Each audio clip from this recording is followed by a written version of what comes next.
Okay, so I had a chance to look at your lesson for tomorrow in the writing portion of your lesson. The first thing I was wondering is what were you thinking, as you see the lesson unfolding, what will your tutor be doing when you conference individually with them about noticing a small moment from their story ideas? Okay, so I think when I'm conferencing with them, first I'll read over what they've written so far, Okay. and just kind of talk to them and ask them like how they think it's going so far, what they've been, focusing on with that small moment, if they've been able to identify a small moment. Okay. And then I think based on that conversation, I'll kind of have to play it by ear. So if I notice, they're not focusing on a small moment or they're not including a lot of details, trying to get them to think of how they could add more to their story or, a part that they could focus on. So currently, I just want to make sure I'm understanding, your students have a list of story ideas or have they started writing? So today they started writing. Okay. They did like a brainstorming planning today. And then they started, not for very long, probably like 5 minutes, started to type a rough draft for their story. Okay. And during this time, do you feel that they were focusing on a small moment? Or is that something that you'll address? So I think they both decided, they both seem to like pick the same things for everything. So they both picked about writing about like a bad storm they've experienced. Okay. So I feel like the moment is kind of small, like it's not a whole day, it's just the storm. But I think the piece, even more than like the small moment that I'm going to have to focus on, is adding details and, expanding their ideas. Because, like, based on their initial writing assessment that they did when they met with Janet, their writing is very basic, and it's kind of just a list of things that happened, or very simple. So I think that, while the small moment is important, I think that getting them to work on expanding their ideas will be a big part of tomorrow. I see. And so you had mentioned that you were going to use the mentor text Fireflies. How do you see yourself using that mentor text as a model in this lesson? So I think that using mentor text is going to be beneficial for them because it'll just provide them with more examples of personal narratives. We read one today, and they kind of picked out, what they noticed about it. So I think it'll provide them with, additional examples, which will be good. But also because I think, the whole concept is that the person in the story went out and caught fireflies. That is such a small moment, but they're able to put it into a whole story. So I think, pointing out the details of where they really use descriptive language, or pointing out, how they expanded the ideas and didn't just say I went outside and caught fireflies. Of how they led up to that will be important for them. So you're saying kind of you're concerned about them, ensuring that they're expanding their ideas and they're expanding their small moment and adding details. You're saying you'll use the mentor text in that way to use as an example. Yes, so I'll be, and I think it'll help to be able to go back to that mentor text, especially if they're not understanding or they're not adding those details, let's go back in and look and see what this author did. I think that will be a benefit for them. So it'll kind of provide them with a concrete example of how one author used, more details.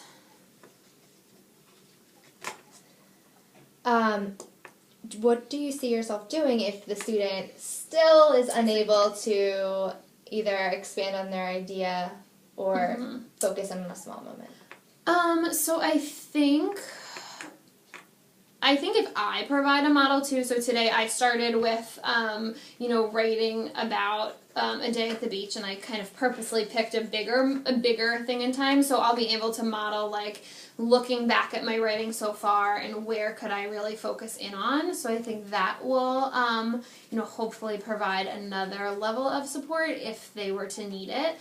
I think also maybe, if they're not expanding or using a lot of descriptive words or kind of starting to brainstorm descriptive phrases, I think it could go into a whole nother lesson, but just kind of like starting to brainstorm with them like different ideas. So maybe going back to their brainstorming and adding more detail would be a way to do that. Okay, so you're saying that you will use your own writing as a model, and you said that you had purposefully chosen a large moment, Yes. like a whole day at the beach. Right. And what was your purpose in... I thought they could show them like the difference between, writing about like a whole big thing that has happened versus like focusing on that like one small moment. So I think it would give them like a way to compare and contrast. Yeah, so you're saying in using almost a what not to do example. Will lead them into hopefully, this is what I need to be doing. Right. So I think that'll be a good support for them.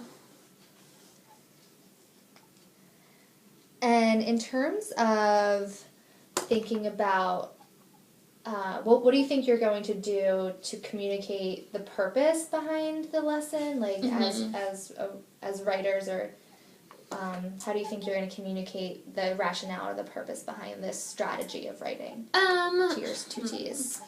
I think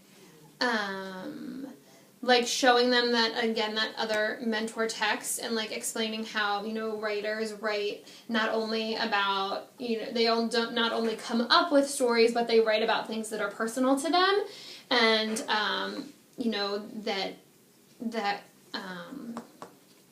like writing about something that's personal, you might like enjoy it more, or it might cause you to add more detail just because it's something that you've experienced, so you can really use great descriptive language because you were there and you were a part of it. Right, so you're saying that when you explain the purpose behind this lesson or the strategy, you're going to include that good writers write about things that are personal because it'll be they'll enjoy writing more. Yes, and they'll be able to share their experiences with other people. I think definitely explaining the purpose will be an important part. So I think I would probably do that. I could put the purpose in maybe even after just the mentor text, and having them kind of reflect on like, why do we think good writers use this type of writing? Oh, great.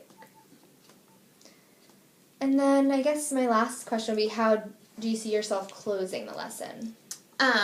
So I think having them come, after they, we have the time to write independently and I conference with them, I think having them share a few lines of their story with each other would be beneficial, because they have both picked the same topic. Not that I want them writing the same exact stories, but maybe it could help to spark an idea for one or the other. I've seen that happen a few times where like one of them's getting it and I'm able to play on that. So I think that would be a good idea.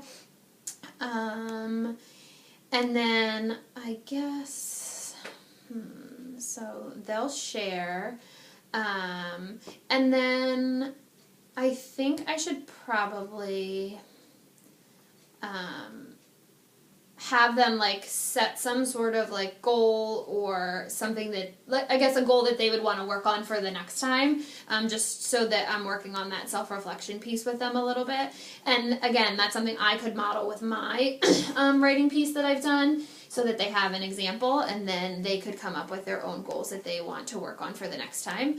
And then also that, depending on those goals and where I think they are, like that could kind of drive future lessons too, if there's something specific that they think they need to work on. Okay.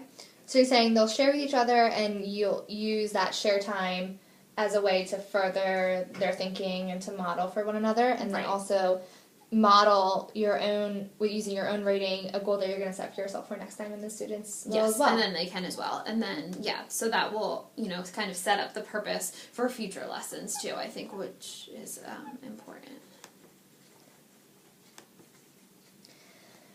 Okay, and then what would you like me to look at closely during the lesson?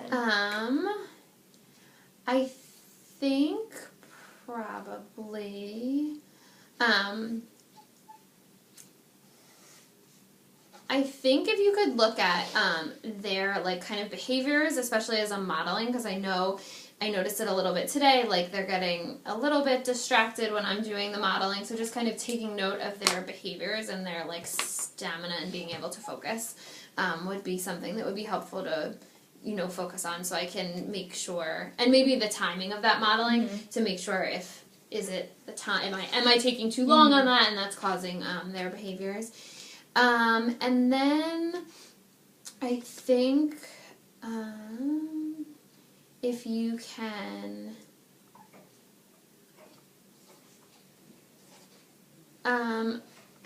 I would say if you could note the questions that I'm asking them during that conferencing, so I'm making sure that I'm not over giving them the information and making them think about their own thinking. So yeah, if you could notice what the questions that I'm asking when I'm doing the conferencing with them. Okay. So I'll note the student behaviors, time the modeling portion. So note the behaviors during the modeling, time the modeling portion of the lesson, and then record the questions that you asked during the conferencing. Yes. And then was there specific questions you want me to look for? You said have them thinking about their own thinking.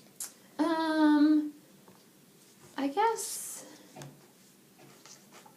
Or record all the questions that you asked? I guess just recording all the questions that I asked, so then I can go back and reflect over the types of questions that I asked and if there was anything I could have changed up after. All right. Sounds good. I look forward to it. Oh, great.